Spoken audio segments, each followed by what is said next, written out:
ಪ್ರೀಸ್ the Lord, praise the Lord, praise the Lord. ಪಿತನಿಗೂ ಸುತನಿಗೂ ಮತ್ತು ಪವಿತ್ರ ಆತ್ಮನಿಗೂ ಮಹಿಮೆಯಾಗಲಿ. ಆದಿಯಲ್ಲಿದ್ದ ಹಾಗೆ ಈಗಲೂ ಯಾವಾಗಲೂ ಸದಾಕಾಲಕ್ಕೂ ಸ್ತೋತ್ರ ಉಂಟಾಗಲಿ. ಪ್ರೀಸ್ the Lord, praise the lord. ಪ್ರಭು ಯೇಸುವಿನಲ್ಲಿ ನನ್ನ ಪ್ರಿಯ ಸಹೋದರ ಸಹೋದರಿಯರೇ, ದೇವರ ಮಕ್ಕಳೇ, ಪ್ರಭು ಯೇಸು ಕ್ರಿಸ್ತರ ಕೃಪಾವರ ಪ್ರಸಾದದೊಂದಿಗೆ ಈ ಸುಂದರವಾದ 3:30 ಗಂಟೆಯ ಸಮಯದಲ್ಲಿ ಸ್ವರ್ಗೀಯ ಮನ್ನ ಶುಶ್ರೂಷೆಯಲ್ಲಿ ನಾವೆಲ್ಲರೂ ಪಾಲುಗಾರರಾಗುತ್ತಾ ಇದ್ದೇವೆ. ಸ್ವರ್ಗೀಯ ಮನ್ನ ಪ್ರಿಯರೇ, ಪ್ರತಿದಿನದ ಒಂದು ದೈವ ವಾಕ್ಯದ ಸಂದೇಶ. ದೇವರು ಪ್ರೀತಿ ಸ್ವರೂಪಿ, ಹೌದಲ್ಲ? ದೇವರು ಪ್ರೀತಿ ಸ್ವರೂಪಿ. ದೇವರು ಪ್ರೀತಿ ಸ್ವರೂಪಿ ಅಂದ ಮೇಲೆ ನಾವು ದೇವರ ಮಕ್ಕಳು. ದೇವರು ಪ್ರೀತಿ ಸ್ವರೂಪಿ ಅಂದ ಮೇಲೆ ನಾವು ದೇವರ ಮಕ್ಕಳು ಅಲ್ವಾ? ಶರೀನಾ? ಹೌದು ತಾನೆ? ದೇವರು ಪ್ರೀತಿ ಸ್ವರೂಪಿ ಅಂದಾಗ ನಾವು ಸಹ ಪ್ರೀತಿ ಸ್ವರೂಪರುಳ್ಳವರಾಗಬೇಕು. ನಾವು ಪ್ರೀತಿಸುವವರಾಗಬೇಕು. ನಮ್ಮಲ್ಲಿಯೂ ಆ ಪ್ರೀತಿ ಇರಬೇಕು. ನಮ್ಮ ಪ್ರೀತಿ ಹೇಗಿರಬೇಕು ಅಂದ್ರೆ ನಿಷ್ಕಳಂಕವಾಗಿರಬೇಕು. ಒಂದು ಮುಗ್ಧತೆ ಪ್ರೀತಿಯಾಗಿರಬೇಕು. ನಮ್ಮ ಪ್ರೀತಿಯಲ್ಲಿ ಬಾರದು. ನಮ್ಮ ಪ್ರೀತಿಯಲ್ಲಿ ಪ್ರಾಮಾಣಿಕತೆ ಇರಬೇಕು. ನಮ್ಮ ಪ್ರೀತಿಯಲ್ಲಿ ಕೆಟ್ಟದಿರಬಾರದು. ನಮ್ಮ ಪ್ರೀತಿಯಲ್ಲಿ ಅನುಕಂಪವಿರಬೇಕು, ಒಳ್ಳೆಯದಿರಬೇಕು. ಪ್ರೀತಿ ಎಂಬುದು 2 ಪದ, ಹೌದು. ಶಾಂತಿ ಎಂಬುದು 2 ಪದ, ಹೌದು. ಈ ಪ್ರೀತಿ, ಶಾಂತಿ, ಪ್ರೀತಿ ಇದ್ದರೆ ಮಾತ್ರ ಒಬ್ಬ ವ್ಯಕ್ತಿಗೆ ಒಂದು ಶಾಂತಿಯನ್ನು ಕೊಡಲಿಕ್ಕೆ ಸಾಧ್ಯ. ಪ್ರೀತಿ ಇಲ್ಲ ಅಂದ್ರೆ ನಾವು ಶಾಂತಿಯನ್ನು ಕೊಡಲಿಕ್ಕೆ ಸಾಧ್ಯವಿಲ್ಲ. ಪ್ರಿಯರೇ, ದೇವರು ನಮ್ಮನ್ನು ಪ್ರೀತಿಸ್ತಾ ಇದ್ದಾರೆ. ದೇವರು ನಮ್ಮನ್ನು ಪ್ರೀತಿಸ್ತಾ ಇದ್ದಾರೆ. ಸೊ ನಾನು ದೇವರನ್ನ ಪ್ರೀತಿಸ್ತಾ ಇದ್ದೀನ? ಇದು ಮುಖ್ಯ. ದೇವರು ನಿನ್ನನ್ನು ಪ್ರೀತಿಸ್ತಾ ಇದ್ದಾರೆ. ಆದರೆ ನಾವು ದೇವರನ್ನ ಪ್ರೀತಿಸ್ತಾ ಇದ್ದೇವಾ? ಪ್ರಿಯರೇ, ಕೆಲವು ವಿಷಯಗಳನ್ನ ನಾವು ಗಣನೆಗೆ ತೆಗೆದುಕೊಳ್ತೇವೆ, ಕೆಲವು ವಿಷಯಗಳನ್ನ ನಾವು ಗಣನೆಗೆ ತೆಗೆದುಕೊಳ್ಳುವುದಿಲ್ಲ. ನಾವು ಕಳೆದ ದಿನಗಳಿಂದ ಯೋಹಾನರು ಬರೆದಂತಹ 2ನೇ ಪತ್ರದ ಸಂದೇಶವನ್ನು ನಾವು ಧ್ಯಾನಿಸ್ತಾ ಇದ್ದೇವೆ. ಆಜ್ಞೆ. ಯಾವುದು ಆಜ್ಞೆ? ಪರರನ್ನು ಪ್ರೀತಿಸಬೇಕೆಂಬುದೇ ದೇವರ ಆಜ್ಞೆ, ಬೇರೆ ಏನೂ ಇಲ್ಲ. ಈ ಪ್ರೀತಿ ಎಂಬ 2 ಪದದ, ಈ 2 ಅಕ್ಷರದ ಈ ಪದ ಪ್ರೀತಿ ಎಂಬುವಂತಹ ಒಂದು ಶಕ್ತಿ ಪ್ರತಿಯೊಬ್ಬ ಮನುಷ್ಯನಲ್ಲಿ ಇರುವುದೇ ಆದರೆ ಈ ಪ್ರೀತಿಯ ನಿಮಿತ್ತವಾಗಿ ನಾವು ಸರ್ವವನ್ನು ಗೆಲ್ಲಬಹುದು. ಪ್ರೀತಿ ಎಂಬುದು ಒಂದು ದೈವತ್ವದ ಕೊಡುಗೆ, ದೈವತ್ವ ಎಂದೇ ಹೇಳಬಹುದು. ದೇವರು ನೋಡಿ ಮನುಷ್ಯರನ್ನು ಪ್ರೀತಿಸುತ್ತಾರೆ. ಮನುಷ್ಯನ ಯಾವ ವಿಧವಾದ ಎಕ್ಸೆಪ್ಟೇಷನ್ಗೋಸ್ಕರ ಅಲ್ಲ. ಮನುಷ್ಯನಲ್ಲಿ ಯಾವುದೇ ವಿಧವಾದ ದೇವರಲ್ಲಿಲ್ಲ. ಒಂದೇ ಒಂದು ದೇವರು ಕೇಳುವಂಥದ್ದು ಒಂದೇ, ದೇವರು ನಮ್ಮಲ್ಲಿ ಆಶಿಸುವುದು ಒಂದೇ: ನಾನು ನಿಮ್ಮನ್ನು ಪ್ರೀತಿಸಿದಂತೆಯೇ ನೀವು ಪರರನ್ನು ಪ್ರೀತಿಸಿರಿ. ನೋಡಿ, ಸೂರ್ಯನಿದ್ದಾನೆ. ಸೂರ್ಯನು ಒಳ್ಳೆಯವರ ಮೇಲೂ ಕೆಟ್ಟವರ ಮೇಲೂ ತನ್ನ ಹೊಂಗೆರಣವನ್ನ ಅವನು ಬೀರುತ್ತಾನೆ. ಮಳೆ ಬೀಳುತ್ತದೆ ಆಕಾಶದಿಂದ, ಒಳ್ಳೆಯವರ ಮೇಲೂ ಕೆಟ್ಟವರ ಮೇಲೆಯೂ ಸಹ ಮಳೆ ಬೀಳುತ್ತದೆ. ಗಾಳಿ ಬೀಸುತ್ತದೆ, ಒಳ್ಳೆಯವರ ಮೇಲೂ ಕೆಟ್ಟವರ ಮೇಲೂ ಸಹ ಬೀಸುತ್ತದೆ. ಇದು ಪ್ರಕೃತಿಯ ನಿಯಮ ಎಂದು ಹೇಳುವುದಾದರೂ ಸಹ ಅದು ದೈವ ಸೃಷ್ಟಿ. ದೇವರು ಕೆಟ್ಟವರಿಗೆ ಒಂದು ರೀತಿಯಾಗಿ ಅಥವಾ ಒಳ್ಳೆಯವರಿಗೆ ಒಂದು ರೀತಿಯಾಗಿ ನೋಡುವವರಲ್ಲ. ಅಂದರೆ ಎಲ್ಲರನ್ನ ಪ್ರೀತಿಸಬೇಕು ಎಂಬುದನ್ನ ತನ್ನ ಕ್ರಿಯೆಯಲ್ಲಿಯೂ ಸೃಷ್ಟಿಯ ಕಾರ್ಯದಲ್ಲಿಯೂ ಸಹ ದೇವರು ವ್ಯಕ್ತಪಡಿಸಿದ್ದಾರೆ. ಇವರು ಮಾತ್ರ ಊಟ ಮಾಡಬೇಕು, ಇವರು ಮಾತ್ರ ಹಣ್ಣು ತಿನ್ನಬೇಕು, ಇವರು ಮಾತ್ರ ತರಕಾರಿ ತಿನ್ನಬೇಕು ಎಂಬುದಾಗಿ ದೇವರು ವಿಭಜನೆ ಮಾಡಲಿಲ್ಲ. ಹಣ್ಣು ಹಪ್ಪಲುಗಳನ್ನು, ಆಹಾರ ಪದಾರ್ಥಗಳನ್ನು ಸಹ, ಕುಡಿಯುವ ನೀರನ್ನು ಸಹ ದೇವರು ಪ್ರತಿಯೊಬ್ಬರನ್ನ ಪ್ರೀತಿಸಿದರು. ಹೀಗೆ ನಾವು ಸಹ ಪ್ರತಿಯೊಬ್ಬರನ್ನ ಪ್ರೀತಿಸಬೇಕೆಂಬುದೇ ದೈವ ಚಿತ್ತ. ಇದನ್ನು ಬಿಟ್ಟರೆ ಈ ಲೋಕದಲ್ಲಿ ಬೇರೆ ಏನೂ ಅಲ್ಲ ಪ್ರಿಯರೇ, ಬೇರೆ ಏನೂ ಇಲ್ಲ. ಪ್ರಿಯರೇ, ತನ್ನ ಸಹೋದರನನ್ನು ಪ್ರೀತಿಸುವವನು ಬೆಳಕಿನಲ್ಲಿದ್ದಾನೆ, ತನ್ನ ಸಹೋದರನನ್ನು ಪ್ರೀತಿಸದೇ ಇರುವವನು ಕತ್ತಲೆಯಲ್ಲಿದ್ದಾನೆ. ಇದು ಒಂದು ಯೋಹಾನನಿಗೆ ಬರೆದಂತಹ ಪತ್ರದಲ್ಲಿ 2ನೇ ಅಧ್ಯಾಯದಲ್ಲಿ 11ನೇ ವಾಕ್ಯದಲ್ಲಿ 10ನೇ ವಾಕ್ಯದಲ್ಲಿ ನಾವು ಧ್ಯಾನಿಸ್ತಾ ಇದ್ದೇವೆ. ಪ್ರಿಯರೇ, ಈ ವಾಕ್ಯವನ್ನು ಮುಂದುವರಿಸಿ ಹೋಗಬೇಕಾದ್ರೆ ಯೋಹಾನರ ಸಂದೇಶದಲ್ಲಿ ನಾವು ನೋಡಬಹುದು, ಈ ವಾಕ್ಯವನ್ನು ಮುಂದುವರಿಸಿ ಹೋಗಬೇಕಾದ್ರೆ ವಿಶಿಷ್ಟತೆಯನ್ನು ಕಾಣಬಹುದು. ಮಕ್ಕಳನ್ನು ಕುರಿತು ಯೋಹಾನರು ತನ್ನ ಪತ್ರದಲ್ಲಿ ಪ್ರಕಟಿಸ್ತಾ ಇದ್ದಾರೆ, ತಂದೆಗಳನ್ನು ಕುರಿತು ಪ್ರಕಟಿಸ್ತಾ ಇದ್ದಾರೆ, ಯುವ ಜನರನ್ನು ಕುರಿತು ಪ್ರಕಟಿಸ್ತಾ ಇದ್ದಾರೆ, ಮಕ್ಕಳನ್ನು ಕುರಿತು ಪ್ರಕಟಿಸ್ತಾ ಇದ್ದಾರೆ, ಹಾಗೂ ಮತ್ತೆ ಯುವ ಜನರನ್ನು ಕುರಿತು ಪ್ರಕಟಿಸ್ತಾ ಇದ್ದಾರೆ. ಏನು ಈ ಪ್ರಕಟಣೆ? ಪ್ರೀತಿಯ ಪ್ರಕಟಣೆ. ನಾವು ನೋಡಿದೆವು ಕುಟುಂಬ ಪ್ರೇಮ. ಕಳೆದ ದಿನದಲ್ಲಿ ಕುಟುಂಬ ಪ್ರೇಮ, ಪ್ರೀತಿಯ ಬಗ್ಗೆ ನಾವು ಧ್ಯಾನಿಸಿದೆವು, ಹೌದಲ್ಲ? ನೆನ್ನೆ ದಿನದೂ ಸಹ ನಾವು ಪ್ರೀತಿಯ ಬಗ್ಗೆ ನಾವು ಧ್ಯಾನಿಸಿದೆವು. ಪರಪ್ರೀತಿ ಏನೆಂಬುದನ್ನು ನಾವು ನೆನ್ನೆ ಧ್ಯಾನಿಸಿದೆವು. ಪ್ರಿಯರೇ, ಹೀಗೆ ಪರಪ್ರೀತಿಯನ್ನು ಕುರಿತು ಧ್ಯಾನಿಸಿದೆವು. ಮತ್ತೆ ನಾವು ಇವತ್ತು ಧ್ಯಾನಿಸೋಣ ಆಧ್ಯಾತ್ಮಿಕ ಪ್ರೀತಿ. ಸೊ ಸ್ಪಿರಿಚುಯಾಲಿಟಿ ಲವ್, ಆಧ್ಯಾತ್ಮಿಕ ಪ್ರೀತಿ ಹೇಗಿರಬೇಕು? ಆಧ್ಯಾತ್ಮಿಕ ಪ್ರೀತಿ ಹೇಗಿರಬೇಕು? ಪ್ರಿಯರೇ, ಆಧ್ಯಾತ್ಮಿಕ ಪ್ರೀತಿ ಎಂಬುದು ಒಂದು ಸ್ವರ್ಗರಾಜ. That's a heaven. Spirituality love is a heaven. ಅದೊಂದು ಸ್ವರ್ಗ. ಆಧ್ಯಾತ್ಮಿಕತೆ ಎಂದೇಳುವಾಗ ಮೀ ಅಂಡ್ ಮೈ ಗಾಡ್, ನಾನು ನನ್ನ ದೇವರು. ಸೊ ನಾನು ನನ್ನ ದೇವರು ಎಂದೇಳುವಾಗ ದೇವರ ಚಿತ್ತವನ್ನ ನೆರವೇರಿಸುವಂತ ಒಂದು ವ್ಯಕ್ತಿ. ಸರಿಯಾಗಿ ಅರ್ಥ ಮಾಡ್ಕೊಳ್ಳಿ. ದೇವರ ಚಿತ್ತವನ್ನು ನೆರವೇರಿಸುವಂತಹ ವ್ಯಕ್ತಿ ಆಗುತ್ತಾನೆ ನಾನು ನನ್ನ ದೇವರು ಎಂದೇಳುವವರು, ಸ್ಪಿರಿಚುವಲಿ ಲೈಫಲ್ಲಿ ಜೀವಿಸುವರು, ಆಧ್ಯಾತ್ಮಿಕವಾಗಿ ಜೀವಿಸುವರು.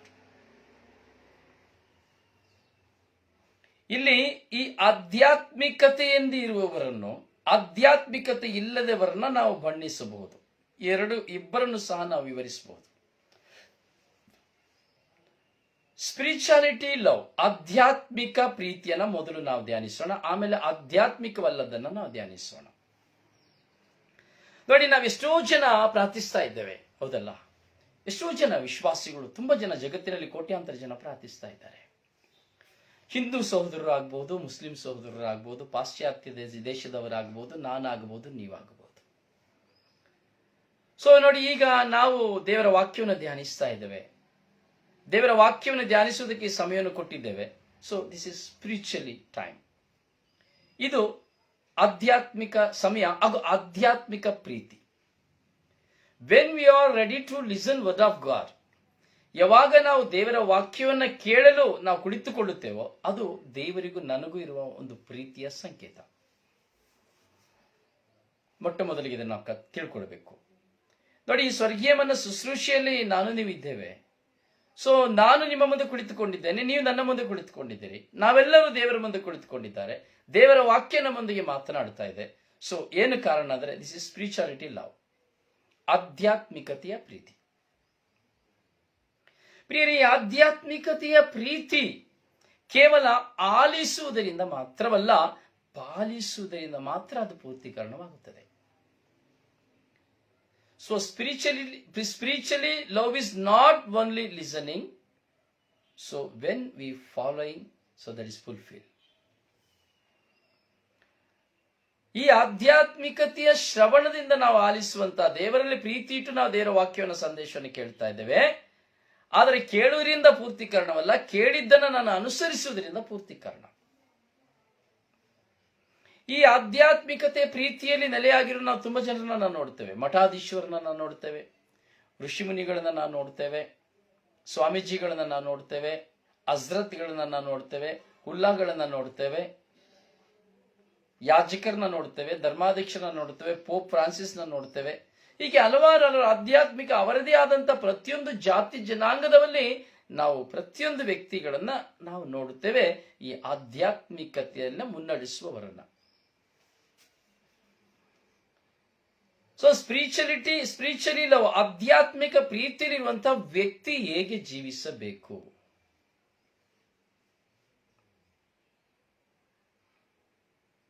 ಆಧ್ಯಾತ್ಮಿಕತೆಯಲ್ಲಿ ಜೀವಿಸುವವನ ಜೀವನ ಹೇಗಿರಬೇಕು?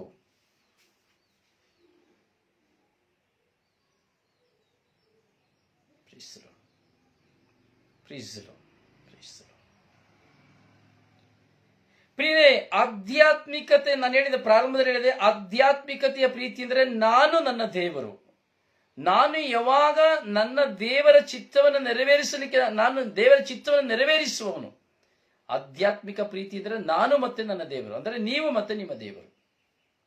ಸೊ ನಾವು ಹಾಗೂ ದೇವರು. ಸೊ ಏನಲ್ಲಿ ಅಲ್ಲಿ ಮಾಡಬೇಕಾಗಿರೋದೇನು, ಆಗಬೇಕಾಗಿರೋದೇನು, ಯಾವುದಕ್ಕಾಗಿ? ನಾನು ಮತ್ತೆ ನನ್ನ ದೇವರು. ಸೊ ದೇವರ ಚಿತ್ತವನ್ನು ನಾನು ನೆರವೇರಿಸುವುದಕ್ಕಾಗಿ. ಯಾವುದು ದೇವರ ಚಿತ್ತ? ನಾನು ಒಬ್ಬರನ್ನೊಬ್ಬರು ಪ್ರೀತಿಸಬೇಕೆಂಬುದೇ ದೇವರ ಚಿತ್ತ. ಇದನ್ನು ಬಿಟ್ಟರೆ ಬೇರೆ ಯಾವುದೂ ಇಲ್ಲ ಪ್ರಪಂಚದಲ್ಲಿ. ಯಾವ ಮಠಾಧೀಶ್ವರರು, ಸ್ವಾಮೀಜಿಗಳು, ಯಾವ ಹಜರತ್ಗಳು, ಸೊ ಯಾವ ಜಾತಿ ಜನಾಂಗ ಎಂದು ಹೇಳಿಕೊಳ್ಳುವಂತಹ ಯಾವುದೇ ಪ್ರಮುಖ ಸಾಧು ಸಂತರುಗಳ ನಾವು ಕೇಳುವುದಾದ್ರೆ ಇದೇ ಸತ್ಯ, ಬೇರೆ ಯಾವುದೂ ಇಲ್ಲ. ಮಿಕ್ಕಿದೆಲ್ಲ ಸುಳ್ಳು. ವೇದಗಳನ್ನು ತೆಗೆದುಕೊಳ್ಳಿ, ಯಾವುದನ್ನೇ ತೆಗೆದುಕೊಳ್ಳಿ, ಭಗವದ್ಗೀತೆಯನ್ನು ತೆಗೆದುಕೊಳ್ಳಿ, ಇದೇ ಸತ್ಯ. ನನಗೂ ದೇವರಿಗಿರುವಂತಹ ಸಂಬಂಧ, ನಾನು ಮತ್ತೆ ನನ್ನ ದೇವರು. ಸೊ ದೈವತ್ವ, ನಾನು ದೇವರಂತೆ, ನಾನು ದೇವರ ಮಗನು, ದೇವರ ಮಗಳು. ಸೊ ಆಗಿರುವಾಗ ತಂದೆಯ ಸ್ವಭಾವ ನನಗಿರಬೇಕು, ತಂದೆಯ ಸ್ವಭಾವ ನಿಮಗಿರಬೇಕು. Please lord.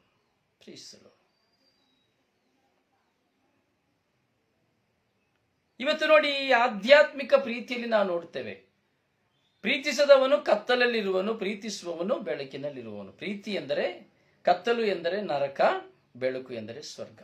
ಕತ್ತಲು ಎಂದರೆ ಸೈತಾನ, ಬೆಳಕು ಎಂದರೆ ದೇವರು.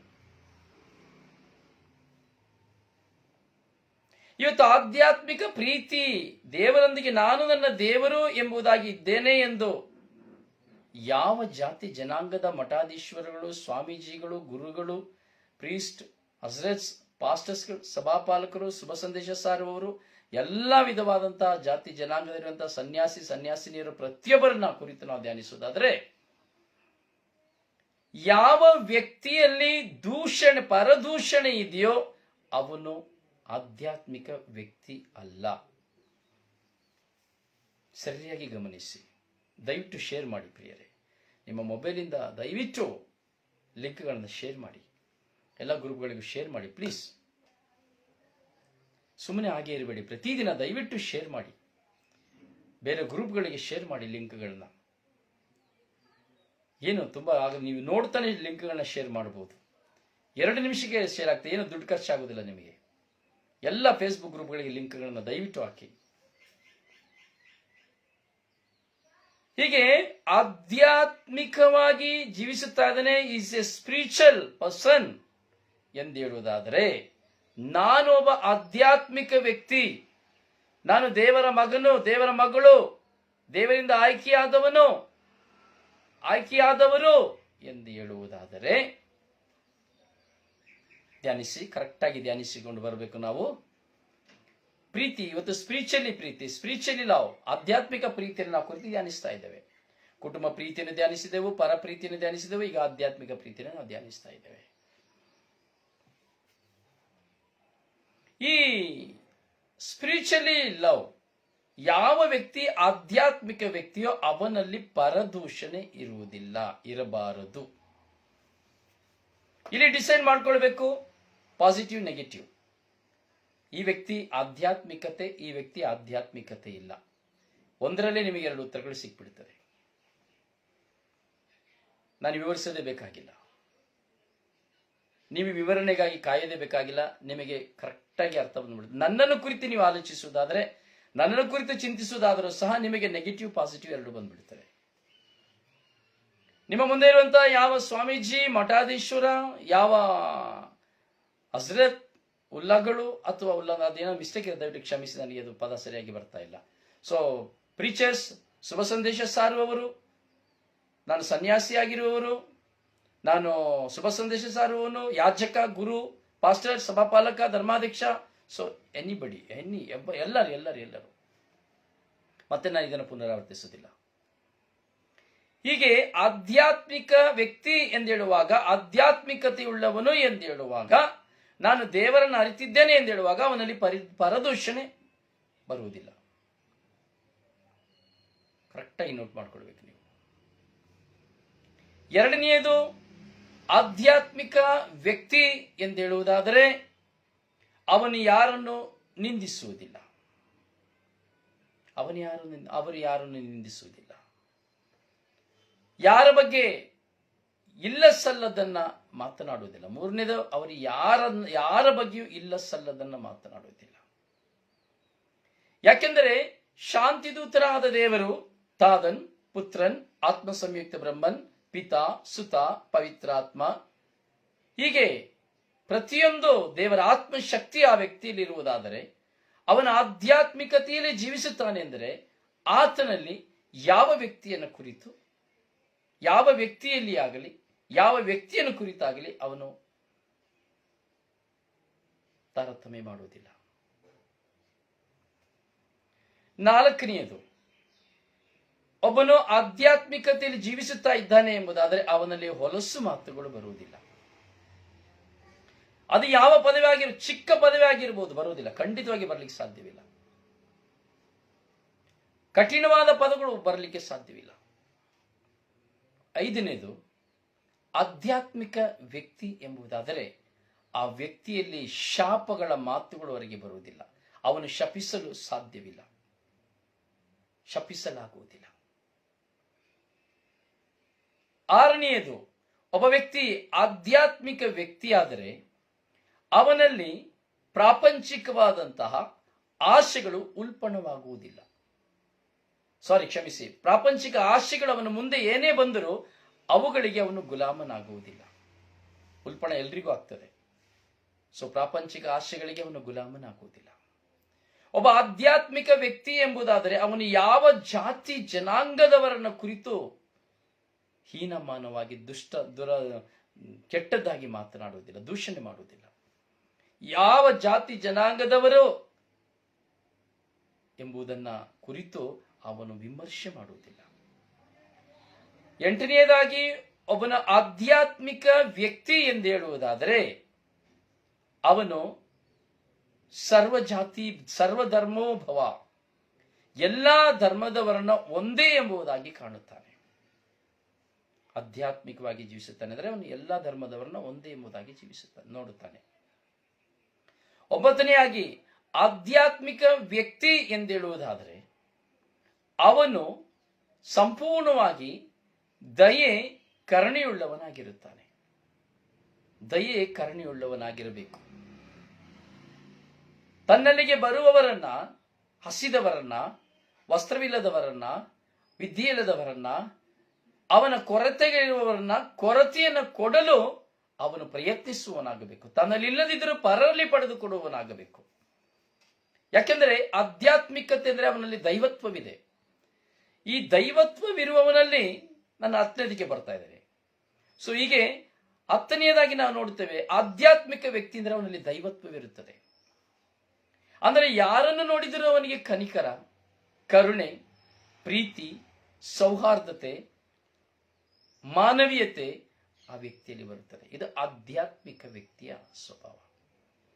11ನೇದಾಗಿ ನಾವು ನೋಡಬೇಕಾದ್ರೆ ಆಧ್ಯಾತ್ಮಿಕ ವ್ಯಕ್ತಿ ಎಂದೇಳುವಾಗ ಆ ಆಧ್ಯಾತ್ಮಿಕ ವ್ಯಕ್ತಿಯಲ್ಲಿ ದುಷ್ಟ ಗುಣಗಳಿರುವುದಿಲ್ಲ. ಗಲಭೆಯನ್ನು ಎಬ್ಬಿಸುವುದಿಲ್ಲ. ಅವನು ಶಾಂತತೆಯನ್ನು ತರುತ್ತಾನೆ. 12ನೇದಾಗಿ ಆಧ್ಯಾತ್ಮಿಕ ವ್ಯಕ್ತಿ ಎಂದೇಳುವಾಗ ಅವನು ತನ್ನ ಜೀವನದಲ್ಲಿ ಎಲ್ಲರನ್ನು ತನ್ನಂತೆಯೇ ಕಾಣುತ್ತಾನೆ. 13ನೇದು, ಆಧ್ಯಾತ್ಮಿಕ ವ್ಯಕ್ತಿ ಎಂದೇಳುವುದಾದರೆ ಅವನು ತನ್ನನ್ನು ತಾನು ಹೆಚ್ಚಿಸಿಕೊಳ್ಳುವುದಿಲ್ಲ. ಅವನು ಎಲ್ಲರ ಮುಂದೆ ತನ್ನನ್ನು ತಾನು ತಗ್ಗಿಸಿಕೊಳ್ಳುತ್ತಾನೆ. ಅವಮಾನವಾದರೂ ಅದನ್ನು ಸಹಿಸಿಕೊಳ್ಳುತ್ತಾನೆ. ತನ್ನಿಂದ ಕಸಿದುಕೊಂಡರೂ ಅದನ್ನು ಬಿಟ್ಟು ಬಿಡುತ್ತಾನೆ. ತನಗೆ ಏನೇ ಆದರೂ ಅವನು ಅವುಗಳನ್ನ ಸಂಪೂರ್ಣವಾಗಿ ತ್ಯಜಿಸುತ್ತಾನೆ. 14ನೇದು ಆಧ್ಯಾತ್ಮಿಕ ವ್ಯಕ್ತಿ ಎಂಬುದಾದರೆ ಆ ಆಧ್ಯಾತ್ಮಿಕ ವ್ಯಕ್ತಿಯಲ್ಲಿ ಸದ್ಗುಣಗಳಿರುತ್ತದೆ.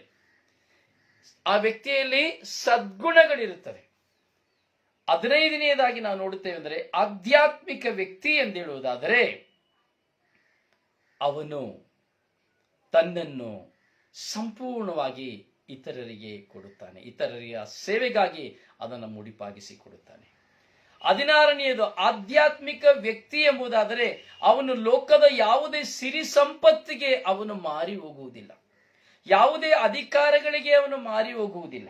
ಪ್ರೀಸ್ ದ ಲಾರ್ಡ್. 17ನೇದಾಗಿ ನಾವು ನೋಡುತ್ತೇವೆ ಆಧ್ಯಾತ್ಮಿಕ ವ್ಯಕ್ತಿ ಎಂದರೆ ಅವನು ಯಾವುದೇ ವಿಧವಾದಂತಹ ಸ್ತ್ರೀಯ ಸಂಸರ್ಗದಿಂದ ಅವನು ದೂರವಾಗುತ್ತಾನೆ. ಅವನಲ್ಲಿ ಪ್ರಚೋದನೆಗಳು ಬರುತ್ತದೆ. ಖಂಡಿತ ಮನುಷ್ಯನಾಗಿ ಹುಟ್ಟಿದ ಪ್ರತಿಯೊಬ್ಬನಲ್ಲಿಯೂ ಪ್ರಚೋದನೆಗಳು, ದೈಹಿಕವಾದ ಪ್ರಚೋದನೆಗಳು ಬಂದೇ ಬರುತ್ತದೆ. ಆದರೆ ಅವನು ಅವುಗಳನ್ನು ಜಯಿಸಲು ಶಕ್ತನಾಗುತ್ತಾನೆ. ಅವನು ಅವುಗಳಿಂದ ಹಿಂದೆ ಬರಲು ಶಕ್ತನಾಗುತ್ತಾನೆ. ಅವಕಾಶಗಳು ಅವನ ಮುಂದೆ ಬಂದರೂ ಸಹ ಅವನು ಅವುಗಳಿಂದ ದೂರ ಆಗಲು ಪ್ರಯತ್ನಿಸುತ್ತಾನೆ. 19ನೇದಾಗಿ ನಾವು ನೋಡಬೇಕಾದರೆ ಆಧ್ಯಾತ್ಮಿಕ ವ್ಯಕ್ತಿ ಎಂದೇಳುವಾಗ ಆ ಆಧ್ಯಾತ್ಮಿಕ ವ್ಯಕ್ತಿಯಲ್ಲಿ ದೈವ ಭಯವು ನಿರ್ಮಿತವಾಗಿರುತ್ತದೆ. ತಾನು ಏನು ಮಾಡಿದರೂ ಸಹ ದೇವರು ನನ್ನನ್ನು ನೋಡುತ್ತಾರೆ ಎಂಬುವಂತಹ ದೈವ ಭಯ. ತಾನು ಏನು ಮಾತನಾಡಿದರೂ ಸಹ ದೇವರು ಕೇಳುತ್ತಾರೆ ಎಂಬ ದೈವ ಭಯ. ತಾನು ಎಲ್ಲಿ ಹೋದರೂ ಸಹ ದೇವರು ನನ್ನೊಡನೆ ಇದ್ದಾರೆ ಎಂಬ ದೈವ ಭಯ. ತಾನು ಏನೇ ಮಾಡಿದರೂ ದೇವರು ನನ್ನನ್ನು ದಂಡಿಸುತ್ತಾರೆ ಎಂಬ ದೈವ ಭಯ.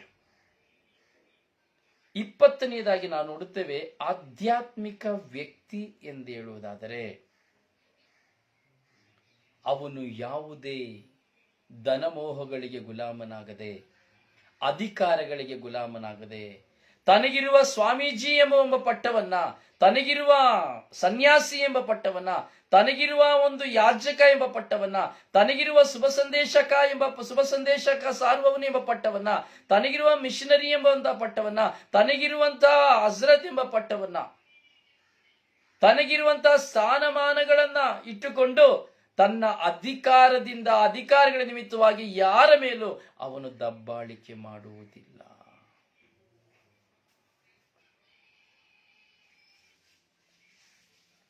ಆಧ್ಯಾತ್ಮಿಕ ವ್ಯಕ್ತಿ ಎಂದು ನಾವು 21ನೇದಾಗಿ ನಾವು ಧ್ಯಾನಿಸಬೇಕಾದ್ರೆ ಈ ಆಧ್ಯಾತ್ಮಿಕತೆಯ ವ್ಯಕ್ತಿಯು ಪ್ರಾರ್ಥನಾ ಜೀವನವಾಗಿರುತ್ತದೆ.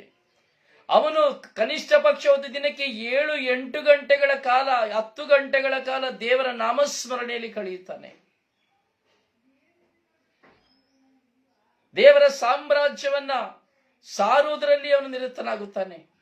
ಯಾವ ಜಾತಿ ಜನಾಂಗದವರಾದರೂ ಸಹ ಈ ಆಧ್ಯಾತ್ಮಿಕ ವ್ಯಕ್ತಿ ಎಂದೇಳುವಾಗ ಅವನು ತನ್ನ ಸಮಯವನ್ನ ತನ್ನ ದೇವರೊಂದಿಗೆ ಅವನು ಹಂಚಿಕೊಳ್ಳುತ್ತಾನೆ, ಪ್ರಾರ್ಥನೆಯಲ್ಲಿ ಕಳೆಯುತ್ತಾನೆ. ನೋಡಿ, ಋಷಿಮುನಿಗಳನ್ನ ನೋಡ್ತೀವಿ, 1 ದಿನಕ್ಕಲ್ಲ 2 ದಿನಕ್ಕಲ್ಲ ಎಷ್ಟೋ ದಿನಗಳು, ತಿಂಗಳಾನುಗಟ್ಲೆ ದೇವರಿಗೂ ಅವರಿಗೂ ಇರುವಂತಹ ಸಂಬಂಧವನ್ನ ಒಂದು ಧ್ಯಾನದ ಮೂಲಕವಾಗಿ ಅವರು ಧ್ಯಾನ ಮಾಡ್ತಾ ಕೂತ್ಕೊಳ್ತಾ ಇದ್ರು, ದೇವರ ದರ್ಶನ ಸಿಕ್ಕುವವರೆಗೂ. ಹಳೆ ಕಾಲದಲ್ಲಿ ನಾವು ಋಷಿಮುನಿಗಳ ಕಥೆಗಳನ್ನ ನೋಡುವಾಗ ಸತ್ಯಕರವಾದಂಥದ್ದು ನಾವು ನೋಡಬಹುದು. ಶಕ್ತವಾದ 7 ಋಷಿಮುನಿಗಳು ಸಹ ನಮ್ಮ ಮುಂದೆ ವೇದಗಳಲ್ಲಿ ಬರುತ್ತಾರೆ. ಈ ಶಕ್ತವಾದ 7 ಋಷಿಮುನಿಗಳು ಸಹ ಪ್ರಜಾಪತಿ ಯಾಗವನ್ನ, ರಕ್ತಬಲಿಯನ್ನ ಸಮರ್ಪಿಸುತ್ತಾ ಇದ್ದವರು. ಹೀಗೆ ಆಧ್ಯಾತ್ಮಿಕ ವ್ಯಕ್ತಿ ಎಂದರೆ ಅವನು ದೈವತ್ವದಲ್ಲಿ ಅವನು ದೇವರಿಗೆ ಸಮಯವನ್ನು ಕೊಡುತ್ತಾನೆ, ಪ್ರಾರ್ಥನೆಗೆ ಸಮಯವನ್ನು ಕೊಡುತ್ತಾನೆ. 22ನೇದಾಗಿ ಅವನು ಆಧ್ಯಾತ್ಮಿಕ ವ್ಯಕ್ತಿ ಎಂಬುದಾದರೆ ಅವನು ಸೇಡು ಮತ್ಸರಗಳಿಲ್ಲದೆ ಅವನು ಶಾಂತತೆಯಿಂದ ಜೀವಿಸುತ್ತಾನೆ, ಪ್ರತಿಯೊಬ್ಬರನ್ನ ಕ್ಷಮಿಸಿ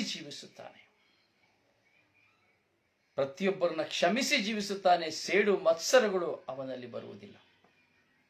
23ನೇದಾಗಿ ನಾವು ನೋಡುವುದಾದರೆ ಆಧ್ಯಾತ್ಮಿಕ ವ್ಯಕ್ತಿ ಎಂದು ಹೇಳುವುದಾದರೆ ಆ ಆಧ್ಯಾತ್ಮಿಕ ವ್ಯಕ್ತಿಯು ತನ್ನ ಜೀವನದಲ್ಲಿ ತನಗಿರುವಂತಹ ಜವಾಬ್ದಾರಿಗಳನ್ನ, ಕುಟುಂಬದಲ್ಲಿ ತನಗಿರುವ ಜವಾಬ್ದಾರಿಯನ್ನ ಅಥವಾ ಸಮಾಜದಲ್ಲಿ ದೇವರವನಿಗೆ ಕೊಟ್ಟಂತ ಜವಾಬ್ದಾರಿಗಳನ್ನ ಚಾಚು ತಪ್ಪದೆ ಪಾಲಿಸುತ್ತಾನೆ. ತನ್ನ ಕುಟುಂಬದಲ್ಲಿ ಎಷ್ಟೇ ನೋವುಗಳು, ಕಣ್ಣೀರು, ವೇದನೆ, ದುಃಖಗಳು, ಅವಮಾನಗಳು ಬಂದರೂ ಸಹ ಅವನು ಅವುಗಳನ್ನ ಎದುರಿಸಿ ನಿಲ್ಲಲು ದೇವ ಶಕ್ತಿಯಿಂದ ಅವನು ಸಿದ್ಧನಾಗುತ್ತಾನೆ. ಎಂಥ ವಾಚಾಳಿ ಹೆಂಡತಿಯಾಗಿದ್ದರು, ವಾಚಾಳಿ ಮಕ್ಕಳಾಗಿದ್ದರು, ಕುಡುಕ ಮಕ್ಕಳಾಗಿದ್ದರು ಅಥವಾ ವಾಚಾಳಿ ಗಂಡನಾಗಿದ್ದರು, ಇವೆಲ್ಲವನ್ನ ಸಹಿಸುತ್ತಾ, ಆಧ್ಯಾತ್ಮಿಕತೆಯಿಂದ ಇದೆಲ್ಲವನ್ನ ಸಹಿಸುತ್ತಾ, ತನ್ನ ಜವಾಬ್ದಾರಿಗಳಲ್ಲಿ ಕಿಂಚತ್ತು ಸಹ ಪತ್ನಿಗೆ ಕೊಡಬೇಕಾದ ಪ್ರೀತಿ, ಮಕ್ಕಳಿಗೆ ಕೊಡಬೇಕಾದ ಪ್ರೀತಿ, ವಿದ್ಯಾಭ್ಯಾಸ, ಊಟ, ಆರೈಕೆ ಇವೆಲ್ಲವನ್ನ ಎತ್ತವರಿಗೆ ಕೊಡುವಂಥದ್ದನ್ನ ಎಲ್ಲವನ್ನ ಅವನು ಚಾಚು ತಪ್ಪದೆ ಕೊಡುತ್ತಾನೆ ಹಾಗೂ ಕೊಡುತ್ತಾಳೆ. 24ನೇದಾಗಿ ನಾವು ನೋಡುತ್ತೇವೆ, ಆಧ್ಯಾತ್ಮಿಕ ವ್ಯಕ್ತಿ ಎಂದೇಳುವುದಾದರೆ ಅವನು ಎಲ್ಲರನ್ನ ಪ್ರೀತಿಸುತ್ತಾನೆ. ಒಂದು ಪ್ರಾಣಿಯನ್ನು ಸಹ ಪ್ರೀತಿಸುತ್ತಾನೆ, ಒಂದು ಪಕ್ಷಿಯನ್ನು ಸಹ ಪ್ರೀತಿಸುತ್ತಾನೆ, ಪ್ರತಿಯೊಬ್ಬ ವ್ಯಕ್ತಿಗಳನ್ನ ಪ್ರೀತಿಸುತ್ತಾನೆ. ಪ್ರತಿಯೊಬ್ಬರನ್ನ, ಇಡೀ ವಿಶ್ವದಲ್ಲಿರುವಂತಹ ಪ್ರತಿಯೊಬ್ಬರನ್ನ ಅವನು ಪ್ರೀತಿಸುತ್ತಾನೆ. ಬಡವ, ಶ್ರೀಮಂತ, ವರ್ಣಭೇದ ಎಂಬುವಂತ ಭಿನ್ನ ಭಾವವಿಲ್ಲದೆ, ಭಿನ್ನ ಭೇದವಿಲ್ಲದೆ ತಾನು ಏನೂ ಇಲ್ಲವೆಂದು ಅವನು ಪ್ರೀತಿಸುತ್ತಾನೆ. 26ನೇದಾಗಿ ನಾವು ನೋಡುತ್ತೇವೆ, ಆಧ್ಯಾತ್ಮಿಕ ವ್ಯಕ್ತಿ ಎಂದು ಹೇಳುವುದಾದರೆ ಅವನು ಎಲ್ಲವನ್ನ ಶೂನ್ಯ ಎಂದು ತಿಳಿಯುತ್ತಾನೆ. ಯಾವುದೂ ಶಾಶ್ವತವಲ್ಲ, ಎಲ್ಲವೂ ಶೂನ್ಯ ಎಂಬುದಾಗಿ ಅವನು ತಿಳಿಯುತ್ತಾನೆ. 27ನೇದಾಗಿ ನಾವು ನೋಡುತ್ತೇವೆ, ಆಧ್ಯಾತ್ಮಿಕ ವ್ಯಕ್ತಿ ಎಂದು ಹೇಳುವುದಾದರೆ ಅವನು ಎಲ್ಲ ಆಸೆಗಳನ್ನು ಅವನು ತ್ಯಜಿಸುತ್ತಾನೆ. ಯಾವ ಆಸೆಗಳು ಅವನ ಮುಂದೆ ಇದ್ದರೂ ಬಂದರೂ, ಆಹಾರದ ವಿಷಯದಲ್ಲಿ ಆಗಬಹುದು, ಉಡುವ ವಿಷಯದಲ್ಲಿ ಆಗಬಹುದು, ಅನುಭವಿಸುವ ವಿಷಯದಲ್ಲಿ ಆಗಬಹುದು, ಎಲ್ಲವನ್ನ ಅವನು ತ್ಯಜಿಸುತ್ತಾನೆ. ಪ್ರಾಪಂಚಿಕವಾದದೆಲ್ಲವನ್ನ ಅವನು ತ್ಯಜಿಸಲು ಪ್ರಯತ್ನಿಸುತ್ತಾನೆ. ಎಲ್ಲ ಆಸೆಗಳನ್ನು ಅವನು ತ್ಯಜಿಸುತ್ತಾನೆ.